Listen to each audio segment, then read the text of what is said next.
NIOS class 10 psychology 222 psychology का solve TA में है।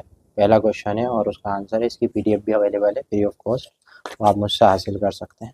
दूसरा सवाल यहाँ से शुरू है और ये उसका जवाब है। ठीक है, फ्री PDF भी ले सकते हैं। तीसरा सवाल है और उसका जवाब है।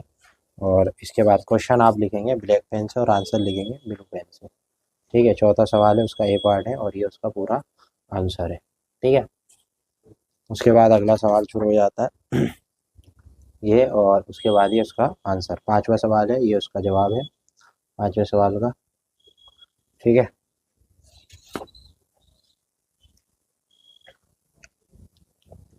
उसके बाद छठा सवाल है और ये उसका आंसर। छठा सवाल का ये आंसर है पूरा। सही है जी, ये उसका आंसर है। इसके बाद अगला सवाल है ये, और ये उसका आंसर है। छठा सवाल लास्ट है, इसका आंसर आप देख सकते हैं अपनी स्क्रीन पे। और यहाँ पे इस तरह ये हमारा सॉल्व गेम है कंप्लीट हो गया। इसकी PDF के लिए आप मुझसे दिए गए नंबर पर कांटेक्ट कर सकते हैं। फ्री ऑफ कॉस्ट है, कोई चार्ज नहीं।